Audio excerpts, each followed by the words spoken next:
আসসালামু আলাইকুম। আজকে আমি দুটো ডিম দিয়ে কেক তৈরি করে দেখাবো। প্রথমে আমি 1 কাপ ময়দা, হাফ কাপ গুঁড়ো দুধ, 1 টেবিল চামচ baking powder, 1 teaspoon baking soda আর সামান্য লবণ দিয়ে আমি ভালোভাবে চেলে নিব। এখন ময়দার মিশ্রণগুলো ভালোভাবে নেড়েচেড়ে নিব যাতে সমস্ত উপকরণ মিশে যায়। এখানে আমি দুটো ডিমের সাদা অংশ প্রথমে নিব আর কুসুমগুলো আলাদা এক পাত্রে রেখে দিব।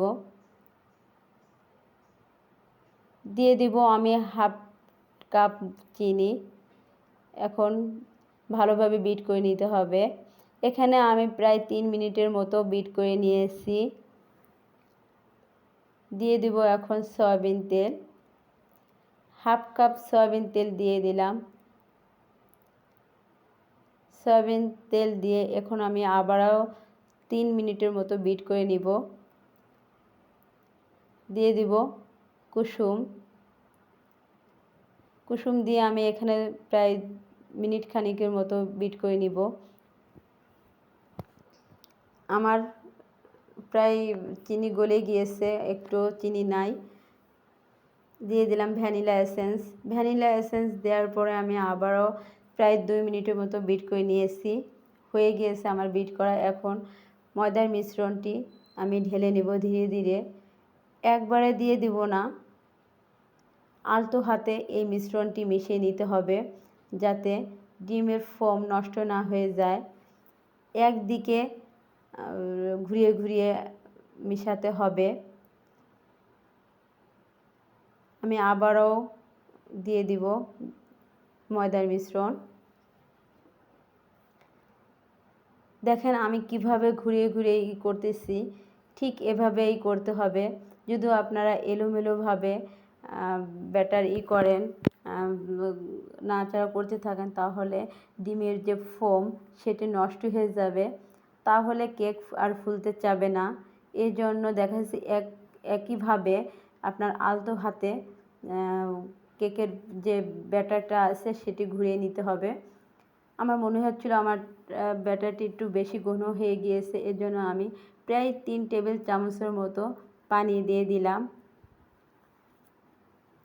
এখানে আপনারা গরুর দুধও দিয়ে দিতে পারেন, সামান্য একটু জাল দিয়ে ঠান্ডা হলে তারপরে দিয়ে দিতে পারেন। দেখেন ব্যাটারটা ঠিক এভাবেই এরকম হবে। আমার হয়ে গিয়েছে। আমি কেকের মোল্ডটি আগের থেকে তেল দিয়ে একটি কাগজ দিয়ে লেখালেখির কাগজ দিয়ে ব্রাশ করে রেখেছিলাম।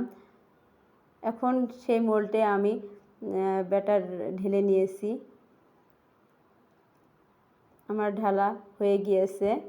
এখন আমি ট্যাপ করে দিব প্রায় 4-5 বার। এতে দেখা যাচ্ছে ভিতরে কোনো বাবল থাকলে সেটি বের হয়ে আসবে।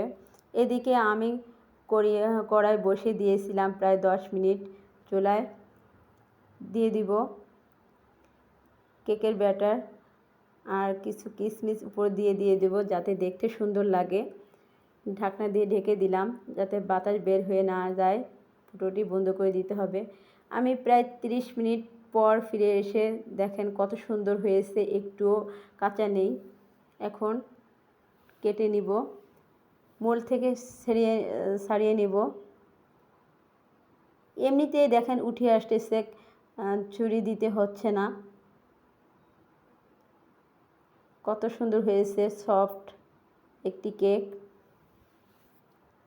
ভালো লাগলে আপনারা লাইক, কমেন্ট এবং শেয়ার করে জানাবেন প্লিজ কেমন হয়েছে আমার কেকটি। আপনারাও বাসায় ঠিক এভাবেই তৈরি করতে পারেন, তৈরি করে আপনার বাচ্চাদের টিফিনে দিতে পারেন।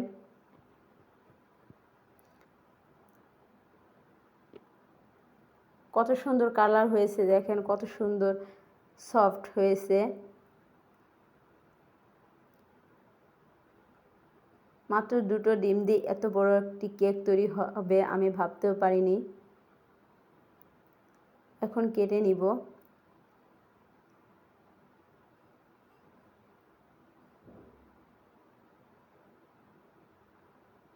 কত সুন্দর হয়েছে দেখেন, ভিতরটাও কোনো কাঁচা নেই। জালি জালি ভাব।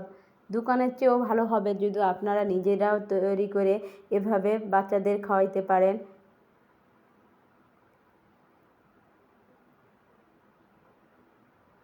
ঘরের তৈরি কেক এর চেয়ে সুস্বাদু আর কিছু হতে পারে না। কত সুন্দর হয়েছে, স্পঞ্জ কেক, সফট হয়েছে। আল্লাহ হাফেজ।